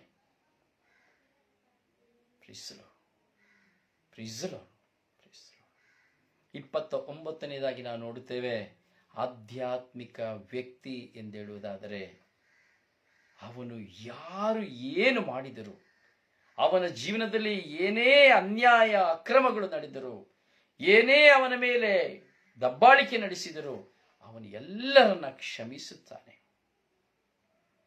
ಎಲ್ಲರನ್ನ ಅವನು ಕ್ಷಮಿಸುತ್ತಾನೆ. ಅವನಲ್ಲಿ ವಿದ್ವೇಷಗಳನ್ನು ಇಡುವುದಿಲ್ಲ, ಹೃದಯದಲ್ಲಿ ಕಲ್ಮಶಗಳನ್ನು ಇಡುವುದಿಲ್ಲ, ಘರ್ಷಣೆಗಳನ್ನು ಉಂಟು ಮಾಡುವುದಿಲ್ಲ, ಜನರನ್ನು ಸೇರಿಸಿ ಧ್ವಂಸ ಮಾಡುವುದಿಲ್ಲ. 29ನೇದಾಗಿ ನಾವು ನೋಡುತ್ತೇವೆ, ಆಧ್ಯಾತ್ಮಿಕ ವ್ಯಕ್ತಿ ಎಂದೇಳುವುದಾದರೆ ಅವನು ಪವಿತ್ರ ಆತ್ಮರಿಗಾಗಿ ಹಂಬಲಿಸುತ್ತಾನೆ. ದೇವರ ಆತ್ಮರು ಯಾವ ವಿಧದಲ್ಲಿ ಅವನನ್ನು ನಡೆಯಬೇಕು ಎಂಬುದನ್ನ ಪ್ರೇರೇಪಿಸುತ್ತಾರೋ ಎಂದು ಕಾದು ಕುಳಿತುಕೊಂಡಿರುತ್ತಾನೆ. ದೇವರ ಆತ್ಮರಿಂದ ಅವನು ನಡೆಸಲ್ಪಡುತ್ತಾನೆ. ಸತ್ಯದ ಆತ್ಮನು ಅವನನ್ನು ಸಮಗ್ರ ಸತ್ಯದೆಡೆಗೆ ಕರೆದುಕೊಂಡು ಹೋಗುತ್ತಾನೆ. ಸತ್ಯದ ಆತ್ಮನ ಮೂಲಕವಾಗಿ ಅವನು ಮುನ್ನಡೆಸಲ್ಪಡುತ್ತಾನೆ. ಪವಿತ್ರಾತ್ಮರಿಗಾಗಿ ದಾಹಗೊಳ್ಳುತ್ತಾನೆ. 30ನೇದಾಗಿ ಆಧ್ಯಾತ್ಮಿಕ ವ್ಯಕ್ತಿ ಎಂದು ಹೇಳುವುದಾದರೆ ಅವನು ಈ ಲೋಕದಲ್ಲಿ ಯಾವುದೂ ಶಾಶ್ವತವಲ್ಲ, ತಾನು ಶಾಶ್ವತವಲ್ಲ, ತನ್ನ ಮರಣವು ಯಾವ ಸಮಯದಲ್ಲಿ ಬರುತ್ತದೆ ಎಂದು ಗೊತ್ತಿಲ್ಲದಿದ್ದರೂ ಸಹ ತಾನು ತನ್ನ ಮರಣಕ್ಕೆ ಸದಾ ಕಾಲ ಅವನು ಸಿದ್ಧನಾಗಿರುತ್ತಾನೆ. ಈ ಕ್ಷಣ ನಾನು ಮರಣ ಹೊಂದಲು ಸಿದ್ಧ, ಮರಣ ನನ್ನ ಮುಂದೆ ಬರುವುದಾದರೆ ನಾನು ಸಿದ್ಧ, ನನ್ನ ದೇವರ ಸನ್ನಿಧಿಯನ್ನು ಸೇರಲು ಎಂಬುದಾಗಿ ತನ್ನ ಆತ್ಮವನ್ನ ದೇವರ ಕೈಗೆ ಒಪ್ಪಿಸಿಕೊಳ್ಳಲು ಸದಾ ತನ್ನ ಸತ್ಕಾರ್ಯಗಳ ಮೂಲಕವಾಗಿ, ಪರಪ್ರೀತಿಯ ಮೂಲಕವಾಗಿ ಅವನು ಸಿದ್ಧನಾಗಿರುತ್ತಾನೆ. Praise the Lord. Say everybody praise the Lord, praise the Lord, praise the Lord. 30 ಸ್ವಭಾವಗಳು ಒಬ್ಬ ಆಧ್ಯಾತ್ಮಿಕ ವ್ಯಕ್ತಿಯಲ್ಲಿ ಇರತಕ್ಕಂಥ ಸ್ವಭಾವಗಳು. ಯೋಚನೆ ಮಾಡಿ ನೋಡುವ. ನಮಗೆ ಈ 30 ಸ್ವಭಾವದಲ್ಲಿ ಎಷ್ಟು ಸ್ವಭಾವ ನನ್ನಲ್ಲಿದೆ, ಹಾಗೂ ಈ 30 ಸ್ವಭಾವಗಳಿಗೆ ವಿರುದ್ಧವಾದವುಗಳು ನನ್ನಲ್ಲಿ ಇದೆಯಾ? ಸೊ ನಾನು ಆಧ್ಯಾತ್ಮಿಕತೆಯುಳ್ಳವರು ಎಂದು ನೋಡುವ ಒಬ್ಬ ಯಾಜಕ, ಒಬ್ಬ ಸನ್ಯಾಸಿ, ಒಬ್ಬ ಸ್ವಾಮೀಜಿ, ಒಬ್ಬ ಗುರು, ಒಬ್ಬ ಪಾಸ್ಟರ್, ಒಬ್ಬ ಸಭಾಪಾಲಕ, ಯಾರೇ ಆಗಿರಲಿ, ನಾನು ನೋಡುವಂತಹ ವ್ಯಕ್ತಿ ನಿಜವಾಗಿಯೂ ಆಧ್ಯಾತ್ಮಿಕತೆಯುಳ್ಳವರ? ಇದನ್ನ ನಾವು ನೋಡಬೇಕು. ಪ್ರತಿಯೊಬ್ಬರಿಗೂ ಇದನ್ನು ಅರ್ಥ ಮಾಡ್ಕೊಳ್ಳಿಕ್ಕೆ ಸಾಧ್ಯ. ಇದನ್ನು ಬಿಟ್ಟು ಯಾರು ಮೋಸ ಹೋಗಬೇಡಿ. ಈ ಸ್ವಭಾವಗಳಿರುವವರಲ್ಲಿ ಯಾರು ಮೋಸ ಹೋಗಬೇಡಿ. ಈ ಸ್ವಭಾವಗಳಿದ್ದರೆ ಮಾತ್ರ ಅವರೊಂದಿಗೆ ನಿಮ್ಮ ಸಂಪರ್ಕವಿರಲಿ. ಅಂಥವರನ್ನ ವಿಶ್ವಾಸಿಸಿ. ಈ ಸ್ವಭಾವಕ್ಕೆ ವಿರುದ್ಧವಾಗಿರೋರನ್ನ ಯಾರನ್ನು ಸಹ ಯಾರು ವಿಶ್ವಾಸಿಸಬೇಡಿ. ಅವರು ಸ್ವಾಮೀಜಿ ಆಗ್ಲಿಕ್ಕೂ ಸಾಧ್ಯವೇ ಇಲ್ಲ, ಮಠಾಧೀಶ್ವರ ಆಗ್ಲಿಕ್ಕೂ ಸಾಧ್ಯವಿಲ್ಲ, ಒಂದು ಗುರುಗಳು ಪ್ರೀಸ್ಟ್ ಆಗ್ಲಿಕ್ಕೂ ಸಾಧ್ಯವಿಲ್ಲ, ಅಥವಾ ಒಂದು ಶುಭ ಸಂದೇಶ ಸಾರುವರಾದರೂ ಸಾಧ್ಯವಿಲ್ಲ, ಅಥವಾ ಒಬ್ಬ ಪಾಸ್ಟರ್, ಸಭಾಪಾಲಕ, ಮಿಷನರಿ. ಸೊ ಯಾವ ಜಾತಿ ಜನಾಂಗದಲ್ಲಿ ನಾನು ಆಧ್ಯಾತ್ಮಿಕ ವ್ಯಕ್ತಿ ಎಂದು ಹೇಳಿಕೊಂಡ್ರೆ ಅದೆಲ್ಲ ಡೋಂಗಿ, ಅದೆಲ್ಲ ಡೋಂಗಿ. ಹೌದು ನನ್ನ ಸಹೋದರನೇ, ಸಹೋದರಿ, ಆಧ್ಯಾತ್ಮಿಕತೆಯ ಪ್ರೀತಿ. ಸೊ ಇವೆಲ್ಲವೂ ಇದ್ದರೇನೆ ಸ್ಪಿರಿಚುವಲ್ ಲವ್. ಈ 30 ಅಂಶಗಳಲ್ಲಿ ಅಡಕವಾಗಿರುವುದು ಒಂದೇ ಒಂದು ಅಂಶ. ಈ 30 ಅಂಶಗಳಲ್ಲಿ ಈ 30 ಕಾರ್ಯಗಳು ಆಧ್ಯಾತ್ಮಿಕತೆಗೆ. ಆದರೆ ಆಧ್ಯಾತ್ಮಿಕತೆಯಲ್ಲಿರುವಂತಹ ಒಂದು ವ್ಯಕ್ತಿಗೆ ಈ 30 ಸದ್ಗುಣಗಳಿರಬೇಕು. ಈ 30 ಸದ್ಗುಣಗಳಿಗೂ ಒಂದೇ ಒಂದು ಪದದಲ್ಲಿ ಉತ್ತರ, ಪ್ರೀತಿ. ಈ ಪ್ರೀತಿ ಎಂಬುದಿರುವುದಾದರೆ ಈ 30 ಸದ್ಗುಣಗಳು ಸಹ ಶೋಭಿಸುತ್ತಾ ಇರುತ್ತದೆ.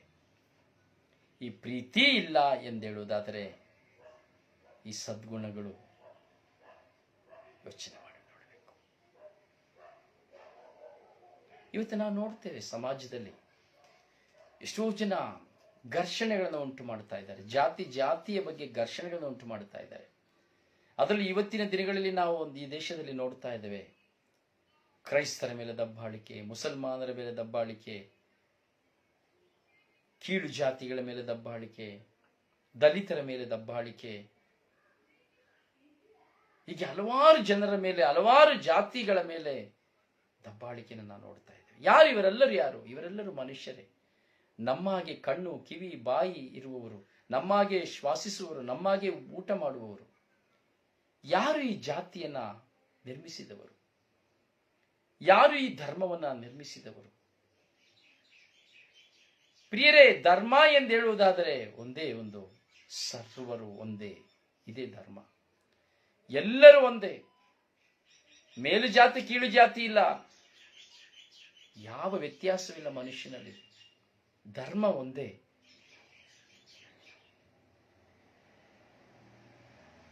ಪ್ರೀತಿಯ ಧರ್ಮ, ಕ್ಷಮೆಯ ಧರ್ಮ. ಜಾತಿ ಎರಡೇ, ಒಂದು ಗಂಡು, ಒಂದು ಹೆಣ್ಣು. ಈ ಗಂಡು ಹೆಣ್ಣಿನಲ್ಲಿ ಇರಬೇಕಾಗಿರುವಂಥದ್ದು ಪ್ರೀತಿ ಎಂಬ ಧರ್ಮವೇ ಹೊರತು ಬೇರೆ ಯಾವುದೂ ಅಲ್ಲ. ಈ ಆಧ್ಯಾತ್ಮಿಕ ಪ್ರೀತಿಗೆ ವಿರುದ್ಧವಾಗಿ ಘರ್ಷಣೆಗಳನ್ನ, ಕೋಮುಗಲಭೆಗಳನ್ನ ಉಂಟು ಮಾಡುವಂತ ವ್ಯಕ್ತಿಗಳನ್ನ ನಾವು ನೋಡುವುದಾದರೆ ಆ ವ್ಯಕ್ತಿಗಳು ಆಧ್ಯಾತ್ಮಿಕತೆಯಲ್ಲಿ ಇರುವವರಲ್ಲ, ಅಂದ್ರೆ ದೇವರನ್ನ ಕಂಡುಕೊಂಡವರಲ್ಲ. ರಾಕ್ಷಸ ಸ್ವಭಾವದವರು. ನಾಶ ಮಾಡಲು ಯತ್ನಿಸುವವರೆಲ್ಲರೂ, ನಾಶ ಮಾಡುವವರೆಲ್ಲರೂ, ನಾನು ನೀವು ಎಲ್ಲ ಯಾರೇ ಆಗಿರಬಹುದು, ಒಂದು ವ್ಯಕ್ತಿಯನ್ನಾಗಲಿ, ಒಂದು ಊರನ್ನಾಗಲಿ, ಒಂದು ದೇಶವನ್ನಾಗಲಿ, ಒಂದು ಜನಾಂಗವನ್ನಾಗಲಿ ನಾಶ ಮಾಡಲು ಯತ್ನಿಸುತ್ತೇನೆ ಎನ್ನುವುದಾದರೆ ನಾನು ರಾಕ್ಷಸ ಜನಾಂಗದವನು. ದೇವರಿಗೆ ವಿರುದ್ಧವಾಗಿ ಆಯ್ಕೆಯಾಗಿರುವವನು. ಪ್ರಿಯರೇ, ನಾವು ಧ್ಯಾನಿಸಬೇಕು. ಇವತ್ತು ಮುಖವಾಡಗಳನ್ನು ಹಾಕಿ ಆಧ್ಯಾತ್ಮಿಕ ವ್ಯಕ್ತಿ ಅಂತ ನಟಿಸ್ತಾ ಇರೋದನ್ನ ನಾವು ನೋಡ್ತಾ ಇದ್ದೇವೆ.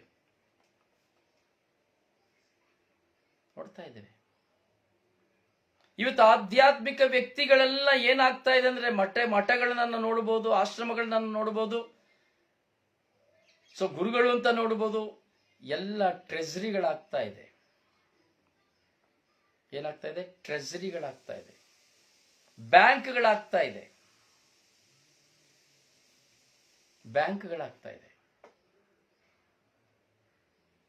ಹಣ ಶೇಖರಿಸುವಂತಹ ಸ್ಥಳಗಳಾಗ್ತಾ ಇದೆ, ಬ್ಲ್ಯಾಕ್ ಮನಿಗಳು ಸ್ಟಾಕ್ ಆಗುವಂತಹ ಸ್ಥಳಗಳಾಗ್ತಾ ಇದೆ. ಅಲ್ಲಿ ಲೇವಾದೇವಿಯಲ್ಲಿ ಕಪ್ಪನ್ನು ಬಿಳಿ ಮಾಡಿಕೊಳ್ಳುವಂತದ್ದಾಗ್ತಾ ಇದೆ.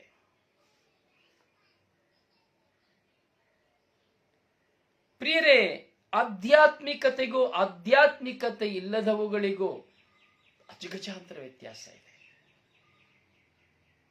ಹೀಗಿರುವಾಗ ನಮ್ಮ ಜೀವನದಲ್ಲಿ ನಾವು ನಮ್ಮನ್ನು ಕಂಡುಕೊಳ್ಳಬೇಕು. What is this spirituality? ಯಾವುದು ಆಧ್ಯಾತ್ಮಿಕತೆ? ಯಾವುದು ಆಧ್ಯಾತ್ಮಿಕತೆ? ಪ್ರಿಯರೇ, ಒಬ್ಬ ಮನುಷ್ಯನನ್ನು ನಾನು ಯಾವಾಗ ಪ್ರೀತಿಸುತ್ತೇನೋ ಅದು ಆಧ್ಯಾತ್ಮಿಕತೆ. ಒಬ್ಬ ಮನುಷ್ಯನನ್ನು ನಾನು ಯಾವಾಗ ಅವನ ಮೇಲೆ ಕರುಣೆ ತೋರಿಸುತ್ತೇನೋ ಅದೇ ಆಧ್ಯಾತ್ಮಿಕತೆ. ಪ್ರಿಯರೇ, ಆಧ್ಯಾತ್ಮಿಕತೆ ಎಂದು ಹೇಳುವಾಗ ಆರಿಸಲ್ಪಟ್ಟವರು ಎಂಬುದಾಗಿ ನಾವು ತಪ್ಪಾಗಿ ಭಾವಿಸಬಾರದು. ಈ ಒಂದು ವಿಷಯವನ್ನು ಈಗ ನಾನು ಹೇಳ್ತಾ ಇದ್ದೇನೆ. ಸ್ಪಿರಿಚುಯಾಲಿಟಿ ಅಂದ್ರೆ ಆರಿಸಲ್ಪಟ್ಟಂತ ವ್ಯಕ್ತಿಗಳು ಮಾತ್ರ ಅಲ್ಲ, ಪ್ರತಿಯೊಬ್ಬರು ಆಧ್ಯಾತ್ಮಿಕತೆಗೆ ಆರಿಸಲ್ಪಟ್ಟವರು. ಪ್ರತಿಯೊಬ್ಬರಿಗೂ ಒಂದೊಂದು ಕಾರ್ಯಗಳಿದೆ, ಪ್ರತಿಯೊಬ್ಬರಿಗೂ ಒಂದೊಂದು ಕೆಲಸಗಳಿದೆ ಈ ಲೋಕದಲ್ಲಿ. ಪ್ರತಿಯೊಬ್ಬರು ಆಧ್ಯಾತ್ಮಿಕತೆಯಲ್ಲಿ ಆರಿಸಲ್ಪಟ್ಟವರು. ಆದರೆ ಕೆಲವರು ಆಧ್ಯಾತ್ಮಿಕತೆಯಲ್ಲಿ ತಮ್ಮನ್ನು ತೊಡಗಿಸಿಕೊಳ್ಳುತ್ತಾರೆ, ಇನ್ನು ಕೆಲವರು ತಮ್ಮ ಆಧ್ಯಾತ್ಮಿಕತೆಯಿಂದ ದೂರವಾಗ್ತಾರೆ. ಆದರೆ ಇವತ್ತಿನ ಪ್ರಪಂಚದಲ್ಲಿ ಆಧ್ಯಾತ್ಮಿಕತೆಯನ್ನು ಪಡೆದವರು 100% ಕೊಳ್ಳೆಗಾರರಾಗ್ತಾ ಇದ್ದಾರೆ. ಪರದೂಷಕರು, ನಿಂದಕರು, ಸೇಡು, ಮತ್ಸರ, ಹಗೆತನ, ದೂಷಣೆ, ಶಾಪ ಇವುಗಳು ಮಾತ್ರ ತುಂಬಿ ಹೋಗಿದೆ. ಸಾರುವಾಗ ಓಲಿ, ಜೀವನದಲ್ಲಿ ಪೋಲಿ. ನಾವು ನಮ್ಮನ್ನು ತುಂಬಾ ಆಳವಾಗಿ ಚಿಂತಿಸಿ ನೋಡಬೇಕು. ಪ್ರಿಯ ಸಹೋದರನೇ, ಸಹೋದರಿಯೇ, ಈ ಸುಂದರವಾದ ಈ ಗಳಿಗೆಯಲ್ಲಿ ನಾವು ಪ್ರೀತಿಯನ್ನು ಕುರಿತು ನಾವು ಧ್ಯಾನಿಸ್ತಾ ಇದ್ದೇವೆ. ಇವತ್ತು ಆಧ್ಯಾತ್ಮಿಕತೆಯ ಪ್ರೀತಿಯಲ್ಲಿರುವಂತಹ ಕೊರತೆಗಳು ಯಾವುದು, ಆಧ್ಯಾತ್ಮಿಕತೆಯ ನಿಜವಾದ ಸದ್ಗುಣಗಳು ಯಾವುದು ಎಂಬುದನ್ನು ನಾವು ಧ್ಯಾನಿಸ್ತಾ ಇದ್ದೇವೆ. ಈ ಸ್ವರ್ಗೀಯ ಯಾತ್ರೆಯ ಸ್ವರ್ಗೀಯ ಮನ ಶುಶ್ರೂಷೆಯನ್ನ ಯಾವ ವ್ಯಕ್ತಿ ಬೇಕಾದರೂ ಧ್ಯಾನಿಸಬಹುದು. ಯಾವ ಘರ್ಷಣೆಗಳು ಯಾವುದು ಇಲ್ಲಿ ಬರುವುದಿಲ್ಲ ಅಂತ ನಿಮಗೆ ಚೆನ್ನಾಗಿ ಗೊತ್ತುಂಟು. ಯಾವ ಧರ್ಮದವರಾದರೂ ಸಹ ಈ ಮನುಷ್ಯ ಈ ಧರ್ಮ ಎಂದು ಮಾಡಿಕೊಂಡದ್ದೇ ಒಂದು ದೊಡ್ಡ ಸಮಸ್ಯೆ ಆಗಿ ಹೋಗಿದೆ ಪ್ರಪಂಚದಲ್ಲಿ. ಮನುಷ್ಯ ಪ್ರೀತಿ ಎಂಬುದು ಕಸಿದು ಹೋಗುತ್ತಾ ಇದೆ. ಪ್ರಿಯರೇ, ನಾವು ನಮ್ಮನ್ನ ತಾಳೆ ಮಾಡಿ ನೋಡಿಕೊಳ್ಳಬೇಕು. ನನ್ನ ಆಧ್ಯಾತ್ಮಿಕತೆಯ ಜೀವನದಲ್ಲಿ, ನಾನು ಕರೆ ಹೊಂದಿದಂತಹ ಜೀವನದಲ್ಲಿ, ನನ್ನ ಸನ್ಯಾಸಿ ಸಾಧು ಜೀವನದಲ್ಲಿ, ನನ್ನ ಗುರು ಯಾಜಕ ಧರ್ಮಾಧ್ಯಕ್ಷ ಜೀವನದಲ್ಲಿ, ಅಥವಾ ಒಬ್ಬ ಸಾರುವವನು ಶುಭ ಸಂದೇಶಕಾರ ಎಂಬ ಜೀವನದಲ್ಲಿ, ನಾನು ಪ್ರಾರ್ಥಿಸುವವನು ಎಂಬ ಜೀವನದಲ್ಲಿ, ಒಬ್ಬ ಸಭಾಪಾಲಕ, ಪಾಸ್ಟರ್, ಮಿಷನರಿ ಎಂಬಂತಹ ಜೀವನದಲ್ಲಿ ನಾನು ನಿಜವಾಗಿಯೂ ಆಧ್ಯಾತ್ಮಿಕತೆಯುಳ್ಳವನಾಗಿದ್ದೇನಾ? ಆಧ್ಯಾತ್ಮಿಕತೆ ಅಂದ್ರೆ ನಾನು ಹಾಗೂ ನನ್ನ ದೇವರು. ನಾನು ನನ್ನ ದೇವರು ಅಂದ ಮೇಲೆ ನನ್ನ ಕರ್ತವ್ಯ ಎಲ್ಲರನ್ನ ಪ್ರೀತಿಸಬೇಕು, ಎಲ್ಲರನ್ನ ಒಮ್ಮನಸ್ಸಿನಿಂದ ಎಲ್ಲರನ್ನು ಒಂದೇ ಎಂಬುದಾಗಿ ಪ್ರೀತಿಸಬೇಕು. ಅದಕ್ಕೆ ಉದ್ದೇಶಿಸಿ 1 ಯೋವಾನರಿಗೆ ಬರೆದಂತ ಪತ್ರದಲ್ಲಿ ಯೋವಾನರು ಹೇಳ್ತಾ ಇದ್ದಾರೆ 13-12ನೇ ವಾಕ್ಯದಲ್ಲಿ, ಬರೆಯುತ್ತೇನೋ ಪ್ರಿಯ ಮಕ್ಕಳ, ಇದನ್ನು ಏಕೆನೆ ಕ್ರಿಸ್ತ ನಾಮದ ನಿಮಿತ್ತ ಕ್ಷಮಿಸಲಾಯಿತು ನಿಮ್ಮ ಪಾಪಗಳನ್ನು. ನಮ್ಮ ಪಾಪಗಳು ಕ್ಷಮಿಸಲ್ಪಟ್ಟಿದೆ.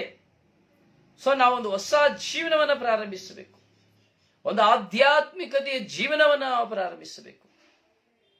ಬರೀತೇನು ತಂದೆಗಳಿರ, ಏಕೆನೆ ಬಲ್ಲವರಾದಿರಿ ಆದಿಯಿಂದಿರುವ ಆತನನ್ನ, ಆದಿಯಿಂದಿರುವ ದೇವರನ್ನ ನೀವು ಅರಿತವರಾಗಿದ್ದೀರಿ, ಅದಕ್ಕಾಗಿ ನಿಮಗೆ ನಾನು ಬರೀತಾ ಇದ್ದೇನೆ. ಬರೆಯುತ್ತೇನು ಯುವ ಜನರಿರ, ಇದನ್ನು ಯಾಕೆಂದರೆ ನೀವು ಜಯಿಸಿದ್ದಾಯಿತು ಆ ಕಡುಗೇಡಿಗಳನ್ನು ಎಂಬುದಾಗಿ. ಬರದೇನೋ ಮಕ್ಕಳಿರ, ಬಲ್ಲವರಾದಿರಿ ಪರಮ ಪಿತನನ್ನು, ಬರೆದಿಯೇನು ಶಕ್ತಿಯುತ ಯುವ ಜನರ ಇದನ್ನು ಏಕೆನೆ ನೆಲೆಗೊಳಿಸಿರುವಿರಿ, ನಿಮ್ಮಲ್ಲಿ ದೈವ ವಾಕ್ಯವನ್ನ ನೀವು ಜಯಿಸಿದ್ದಾಯಿತು ಆ ಕಡುಗೇಡಿಗನನ್ನ. ನೆಲೆಗೊಳಿಸುವಿರಿ ನಿಮ್ಮಲ್ಲಿ ದೈವ ವಾಕ್ಯವನ್ನ. ಯಾವಾಗ ನನ್ನಲ್ಲಿ ಪ್ರೀತಿ ಇರ್ತದೋ ಆ ದೇವರ ವಾಕ್ಯವು ನನ್ನಲ್ಲಿ ನೆಲೆಯಾಗಿರುತ್ತದೆ.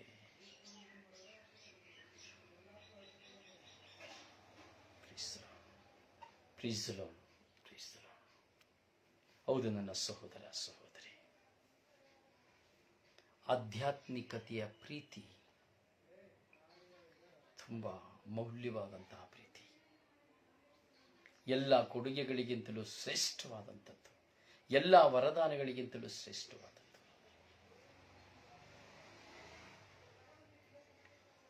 ನಾವು 4ನೇ ಹಂತದಲ್ಲಿ ನಾವು ನೋಡುವಾಗ ಪ್ರಾಪಂಚಿಕ ಪ್ರೀತಿ. ಇದು ಆಧ್ಯಾತ್ಮಿಕ ಪ್ರೀತಿಗೆ ವಿರುದ್ಧವಾದದ್ದು. ಮೋಹ, ಕಾಮ, ಸುಳ್ಳು ಇವೆಲ್ಲವೂ ಪ್ರಾಪಂಚಿಕ ಪ್ರೀತಿ. ಈ ಲೋಕದಲ್ಲಿ ನಮ್ಮ ಕಣ್ಣು ಮುಂದೆ ಕಾಣುವಂಥದ್ದೆಲ್ಲವನ್ನ ಅನುಭವಿಸಬೇಕು ಎಂದು ಹೇಳುವಂಥದ್ದು ಪ್ರಾಪಂಚಿಕ ಪ್ರೀತಿ. ದೈಹಿಕವಾದ ಸುಖಭೋಗಗಳನ್ನು ಅನುಭವಿಸಬೇಕು ಎಂದು ಇಚ್ಛೆಯಿಂದ ಹೋಗುವಂಥದ್ದು ಪ್ರಾಪಂಚಿಕ ಪ್ರೀತಿ. ದುಶ್ಚಟ ದುರ್ಮಾರ್ಗಗಳಿಗೆ ಗುಲಾಮರಾಗಿ ಹೋಗುವಂಥದ್ದು ಪ್ರಾಪಂಚಿಕ ಪ್ರೀತಿ. ಈ ಲೋಕವು ಕೊಡುವ ಸಿರಿ ಸಂಪತ್ತನ್ನ ಹಿಂಬಾಲಿಸಿ ಅದಕ್ಕಾಗಿಯೇ ತನ್ನ ಜ್ಞಾನವನ್ನ, ಬುದ್ಧಿಯನ್ನ, ಜೀವನವನ್ನ ವ್ಯಯ ಮಾಡುವುದು ಪ್ರಾಪಂಚಿಕ ಪ್ರೀತಿ. ಕೇವಲ ತಿನ್ನುವುದಕ್ಕಾಗಿ, ಕುಡಿಯುವುದಕ್ಕಾಗಿಯೇ ಇರುವಂಥದ್ದು ಪ್ರಾಪಂಚಿಕ ಪ್ರೀತಿ. ನೋಡಿ, ದುಡಿಯುವುದಕ್ಕಾಗಿ ಎಂದೇಳಿ ಇವತ್ತು ಎಷ್ಟೋ ಜನ ಪರದೇಶಗಳಲ್ಲಿ ಕೆಲಸ ಮಾಡ್ತಾರೆ, ಹೊರ ದೇಶಗಳಲ್ಲಿ ಕೆಲಸ ಮಾಡ್ತಾರೆ. 2 ವರ್ಷಕ್ಕೆ 3 ವರ್ಷಕ್ಕೆ ಒಮ್ಮೆ ಮಾತ್ರ ತನ್ನ ಹೆಂಡತಿ ಮಕ್ಕಳನ್ನ ನೋಡ್ಲಿಕ್ಕೆ ಸಾಧ್ಯ. ಬ್ರದರ್, ಇದು ತಪ್ಪ? ಒಂದು ಲೆಕ್ಕಾಚಾರದಲ್ಲಿ ತಪ್ಪಿಲ್ಲ ಎಂದು ಹೇಳುವುದಾದ್ರೂ ಸಹ ಅದು ತಪ್ಪೆ. ಏನೇ ನಾನು ದುಡಿದು ನನ್ನ ಕೈಗೆ ಲಕ್ಷಗಟ್ಟಲೆ ಸಂಬಳ ಸಿಕ್ಕಬಹುದು, ಆದರೆ ಒಂದು ಗಂಡ ತನ್ನ ಹೆಂಡತಿಯ ಪ್ರೀತಿಯನ್ನು ಅನುಭವಿಸಲಿಕ್ಕೆ ಸಾಧ್ಯವಾ? ತನ್ನ ಹೆಂಡತಿ ತನ್ನ ಗಂಡನ ಪ್ರೀತಿಯನ್ನು ಅನುಭವಿಸಲಿಕ್ಕೆ ಸಾಧ್ಯನಾ? ಅಥವಾ ಒಂದು ತಂದೆ ತಾಯಿ ತನ್ನ ಮಕ್ಕಳಿಗೆ ಪ್ರೀತಿಯನ್ನು ಕೊಡಲಿಕ್ಕೆ ಸಾಧ್ಯನಾ? ನೋಡಿ, ಕೆಲವು ಸಾರಿ ಗಂಡ ಸತ್ತು ಹೋಗ್ತಾನೆ, ಹೆಂಡತಿಗೆ ಪಕ್ಕದಲ್ಲಿರುವುದಿಲ್ಲ. ಹೆಂಡತಿ ಸತ್ತು ಹೋಗ್ತಾನೆ, ಗಂಡ ಪಕ್ಕದಲ್ಲಿರುವುದಿಲ್ಲ. ಮಕ್ಕಳು ಸತ್ತು ಹೋಗ್ತಾರೆ, ತಂದೆ ತಾಯಿ ಪಕ್ಕದಲ್ಲಿರುವುದಿಲ್ಲ. ಏನು ಪ್ರಯೋಜನ?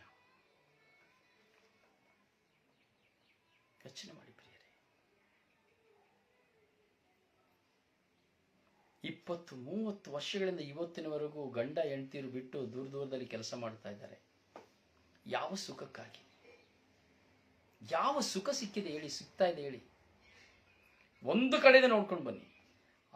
ಗಂಡ ಒಂದು ದೇಶದಲ್ಲಿ, ಹೆಂಡತಿ ಒಂದು ದೇಶದಲ್ಲಿ, ಮಕ್ಕಳು ಒಂದು ದೇಶದಲ್ಲಿ. ಮದುವೆ ಆಗಿ 20 ವರ್ಷ, 30 ವರ್ಷ, 40 ವರ್ಷ ಆದರೂ 2 ವರ್ಷಕ್ಕೆ 3 ವರ್ಷಕ್ಕೆ ಒಂದು ಸಾರಿ ಬಂದು ಟೂರ್ಗೆ ಬಂದು ಹೋಗುವಂಥದ್ದು. ಆ ಬಂದೋದ್ರು 1 ತಿಂಗಳ ರಜೆಗೆ ಬಂದ್ರು 15 ದಿನ ಯುದ್ಧ, 15 ದಿನದಲ್ಲಿ ತಿರುಗಾಟ, ಅವರ ಮನೆ ಇವರ ಮನೆ.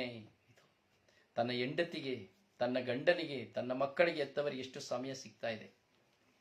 40 ವರ್ಷ ಮದುವೆ ಮಾಡಿ ಜೀವನ ನಡೆಸಿದ್ರು 40 ವರ್ಷಕ್ಕೆ 2 ವರ್ಷಕ್ಕೆ ಒಮ್ಮೆ ತನ್ನ ಗಂಡನನ್ನ ಹೆಂಡತಿನ ನೋಡ್ತಾರೆ ಅಂದ್ರೆ, ಇನ್ನು ಕೆಲವರು 5 ವರ್ಷ ಇಸ್ರಾಯೇಲ್ ದೇಶದಲ್ಲಿ ಕೆಲಸ ಮಾಡುವವರು ದೂರದೇಶದಲ್ಲಿ ರಜಾ ಹಾಕಿ ಬರೋದಿಲ್ಲ. ಯಾಕಂದ್ರೆ ಅವರಿಗೆ ಒಂದು ದಿನಕ್ಕೆ ಕೆಲಸ ಮಾಡಲಿ, 1 ತಿಂಗಳು ಕೆಲಸ ಮಾಡಲಿ ಅಂದ್ರೆ 2 ಲಕ್ಷ ಲಾಸ್ ಆಗಿ ಹೋಗ್ತದೆ.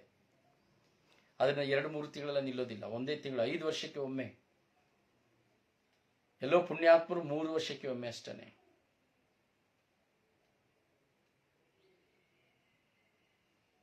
ಮೂವತ್ತು ವರ್ಷಗಳು ಕೆಲಸ ಮಾಡಿ, 10 ವರ್ಷ ಕೆಲಸ ಮಾಡಿದರೆ ತನ್ನ ಹೆಂಡತಿ ಮಕ್ಕಳ ಜೊತೆ ಇರುವುದು ಕೇವಲ 3 ತಿಂಗಳು.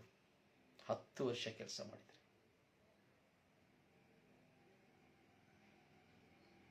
ಇಲ್ಲಾಂದ್ರೆ 2 ತಿಂಗಳು. 20 ವರ್ಷ ಕೆಲಸ ಮಾಡಿದರೆ ಒಂದು ಹೆಂಡತಿ ಮಕ್ಕಳ ಜೊತೆ ಜೀವನ ಮಾಡೋದು ಕೇವಲ 6 ತಿಂಗಳು, 5 ತಿಂಗಳು. 30 ವರ್ಷ ಕೆಲಸ ಮಾಡಿದರೆ 9 ತಿಂಗಳು, 10 ತಿಂಗಳು.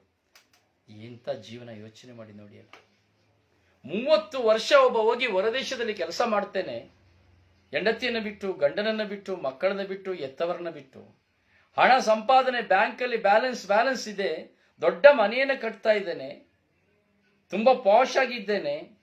ಆದರೆ ಹೆಂಡತಿಗೆ ಗಂಡನಿಂದ ಸುಖವಿಲ್ಲ, ಗಂಡನಿಗೆ ಹೆಂಡತಿಯಿಂದ ಸುಖವಿಲ್ಲ, ಮಕ್ಕಳಿಗೆ ಎತ್ತವರಿಂದ ಸುಖವಿಲ್ಲ, ಎತ್ತವರಿಗೆ ಮಕ್ಕಳಿಂದ ಸುಖವಿಲ್ಲ. ಎಷ್ಟು ದಾರಿದ್ರ್ಯ ಜೀವನ ನೋಡಿ.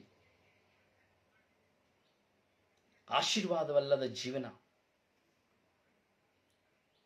30-40 ವರ್ಷಗಳ ಕಾಲ ನೀನು ಹೊರದೇಶದಲ್ಲಿ ಹಣಕ್ಕಾಗಿ ದುಡಿದು ನೀನು ಮದುವೆ ಮಾಡಿಕೊಂಡಂತ ಒಂದು ಹೆಣ್ಣನ್ನ ನಿನ್ನ ಮನೆಯಲ್ಲಿ ಬಿಟ್ಟು ನೀನು 30 ವರ್ಷ 40 ವರ್ಷ ಮದುವೆ ಮಾಡಿ ಬಿದ್ದ ಗಂಡನನ್ನ ಒಂದು ಕಡೆ ಬಿಟ್ಟು ನೀನು 30 ವರ್ಷ 40 ವರ್ಷ ಹೋಗುವಾಗ ನಿನ್ನ ಗಂಡ ಇನ್ನೊಬ್ಬಳ ಜೊತೆ ಹೋಗದೆ ಏನು ಮಾಡ್ತಾನೆ, ನನ್ನ ಹೆಂಡತಿ ಇನ್ನೊಬ್ಬಳ ಜೊತೆ ಹೋಗದೆ ಏನು ಮಾಡ್ತಾರೆ? ಅದು ಹೇಗಾದ್ರೂ ಹೋಗ್ಲಿ, ಹಾಳಾಗ್ಲಿ. ಯಾವ ಸಮಾಧಾನಕ್ಕಾಗಿ ನೀನು ಮದುವೆ ಮಾಡಿಕೊಂಡೆ? ಯಾವ ಸಮಾಧಾನಕ್ಕಾಗಿ ನೀನು ಮಕ್ಕಳನ್ನು ಎತ್ತುಕೊಂಡೆ? 5 ವರ್ಷಕ್ಕೆ 3 ವರ್ಷಕ್ಕೆ 1 ತಿಂಗಳು ನೀನು ನಿನ್ನ ಮನೆಯಲ್ಲಿ ನಿನ್ನ ಹೆಂಡತಿಯ ಜೊತೆ ಮಕ್ಕಳ ಜೊತೆ ಇರ್ಲಿಕ್ಕೆ ಹೋಗ್ತೀಯ. ಅದರಲ್ಲೂ 10 ದಿನ ನೀನು ಸಂತೋಷವಾಗಿರ್ಬೋದು, 20 ದಿನ ಸಂತೋಷವಾಗಿರುವುದಿಲ್ಲ. 5 ವರ್ಷಕ್ಕೆ ನೀನು 10 ದಿನ 20 ದಿನ ಮಾತ್ರ ನಿನ್ನ ಹೆಂಡತಿ ಮಕ್ಕಳೊಡನೆ ಇರಲಿಕ್ಕೆ ಸಾಧ್ಯ. ಯಾವ ಜೀವನ, ಎಷ್ಟು ದಾರಿದ್ರ್ಯ ಜೀವನವಿದು.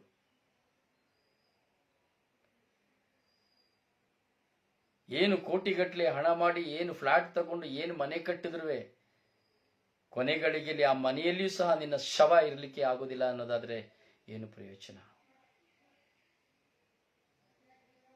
ಪ್ರಾಪಂಚಿಕ ಪ್ರೀತಿ ಅಂದ್ರೆ ಪ್ರಪಂಚದ ಮೇಲೆ ಪ್ರೀತಿ, ಜಗವು ಕೊಡುವ ಸಿರಿಯ ಸುಖದ ಮೇಲೆ ಪ್ರೀತಿ. ಹಣ ಹಣ ಆಸ್ತಿ, ಹಣ ಆಸ್ತಿ. ನೋಡಿ ಎಷ್ಟು ಜನ ಇದ್ದಾರೆ ಇವತ್ತು. ಬೆಳಿಗ್ಗೆ ಹೋಗ್ತಾರೆ, 700, 800, 9,000 ರೂಪಾಯಿ ಕೂಲಿ, ಮನೆಗೆ ಬರ್ತಾರೆ, 300 ರೂಪಾಯಿ ಚೆನ್ನಾಗಿ ತಿಂತಾರೆ, ಕೆಲವರು ಕುಡಿಯುತ್ತಾರೆ. ತನ್ನ ಹೆಂಡತಿ ಮಕ್ಕಳೊಡನೆ ಸಂತೋಷವಾಗಿದ್ದು ಅದರಲ್ಲಿ 500 ರೂಪಾಯಿ ಮಿಕ್ಕಿಸ್ಕೊಳ್ತಾರೆ. ಎಷ್ಟು ಆಶೀರ್ವಾದಕರವಾದ ಪ್ರೀತಿ. ನೋಡಿದ್ದೀನಿ, ಒಂದ್ ಕಡೆ ಹೆಂಡತಿ ಒಂದ್ ದೇಶ, ಗಂಡ ಒಂದ್ ದೇಶ, ಮಕ್ಕಳು ಒಂದ್ ದೇಶ.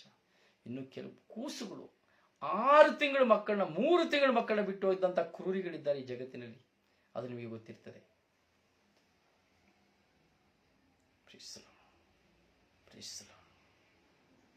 ತುಂಬಾ ಜನ ಹೋಗ್ಬಿಟ್ರು. ಯಾಕೆಂದ್ರೆ ಈ ಪ್ರಾಪಂಚಿಕ ಪ್ರೀತಿ ಅಂತ ಬಂದ ತಕ್ಷಣ ಅಲ್ಲಿ ತುಂಬಾ ಪ್ರೆಷರ್ ಆಯಿತು. ಹೃದಯದಲ್ಲಿ ಹೋಗ್ಬೇಕಾದ್ರೆ ಗಾಯ ಆಗ್ತದೆ. ಅದಕ್ಕೆ ತುಂಬಾ ಜನ ಹೋಗ್ಬಿಡ್ತಾರೆ. ಲೈವ್ಲಿ ಸಂಪೂರ್ಣ ಇರೋದಿಲ್ಲ. ಶ್ರೀ ಸ್ವರ್ಗೀಯ ಯಾತ್ರೆಯಲ್ಲಿ ಬರೀ ಗುಣಗಾನ ಮಾಡುವುದಲ್ಲ, ಸತ್ಯವೆಂದು ಹೇಳುವಂಥದ್ದು. ಇದನ್ನು ಕೇಳುವವನ ಜೀವನದಲ್ಲಿ ಆಶೀರ್ವಾದ ಹೇರಾಳವಾಗಿರ್ತದೆ. ಆಲಿಸುವವನ ಜೀವನದಲ್ಲಿ ಆಶೀರ್ವಾದ ಹೇರಾಳವಾಗಿರ್ತದೆ. ಪ್ರೀತಿಗೆ, ಪ್ರಾಪಂಚಿಕ ಪ್ರೀತಿಗೆ ಸೋತು ಹೋಗೋರನ್ನ ನಾವು ನೋಡ್ತೇವೆ. ಡಿಪ್ರೆಸ್ ಆಗಿ ಹೋಗ್ತಾರೆ, ಮೆಂಟಲಿ ಆಗಿ ಹೋಗ್ತಾರೆ, ಮನೋರೋಗಿಗಳಾಗಿ ಹೋಗ್ಬಿಡ್ತಾರೆ, ದೊಡ್ಡ ಕುಡುಕರಾಗಿ ಹೋಗ್ಬಿಡ್ತಾರೆ, ರಸ್ತೆಯಲ್ಲಿ ಬಿಕಾರಿಗಳಾಗಿ ಹೋಗ್ತಾರೆ, ನಿರಶ್ವರವಾದಿಗಳಾಗಿ ಹೋಗ್ತಾರೆ, ಏನಿದ್ರು ಏನೂ ಇಲ್ಲದವರಾಗಿ ಜೀವಿಸ್ತಾರೆ.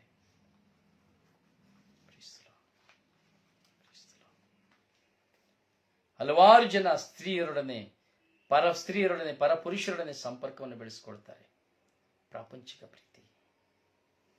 ಕುಟುಂಬಕ್ಕೆ ಸ್ಥಾನವಿಲ್ಲ ಪ್ರಾಪಂಚಿಕ ಪ್ರೀತಿಯಲ್ಲಿ ಹೆಚ್ಚು. ಪ್ರೀತಿ ತುಂಬಾ ಆಳವಾಗಿ ನಾವು ಧ್ಯಾನಿಸತಕ್ಕಂಥ ವಿಷಯಗಳು. ಕುಟುಂಬ ಪ್ರೀತಿ, ಪರಪ್ರೀತಿ, ಆಧ್ಯಾತ್ಮಿಕ ಪ್ರೀತಿ, ಪ್ರಾಪಂಚಿಕ ಪ್ರೀತಿ.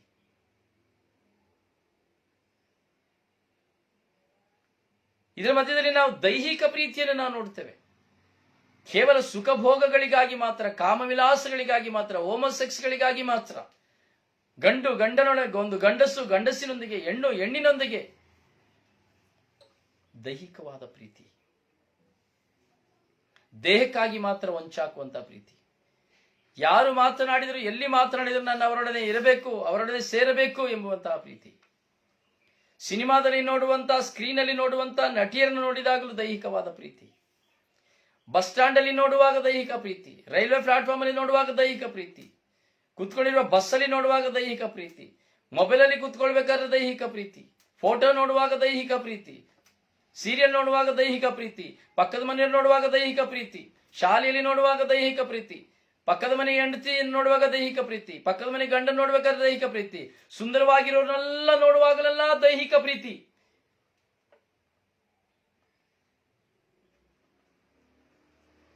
ಇದೆ.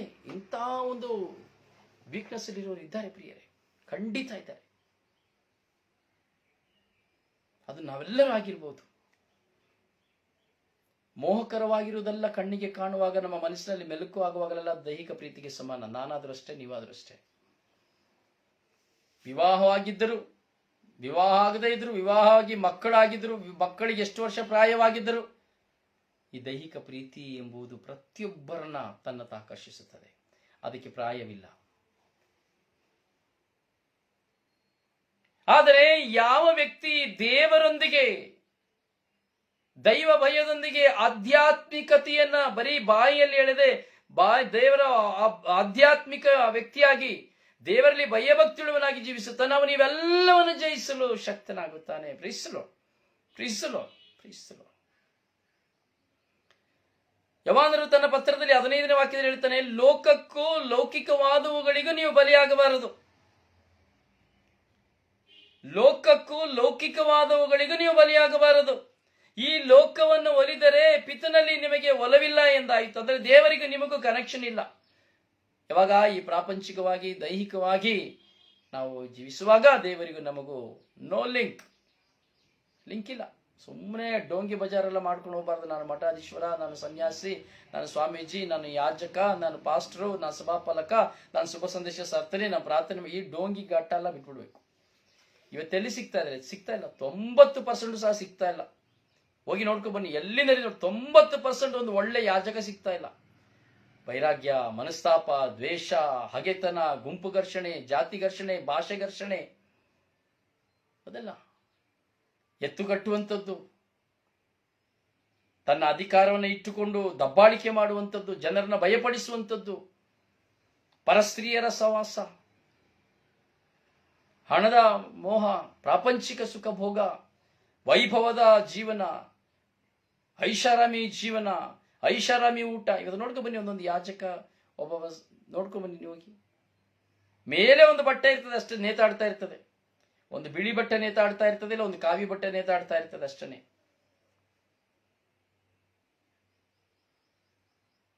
ಯೋಚನೆ ಮಾಡಿ, 90%.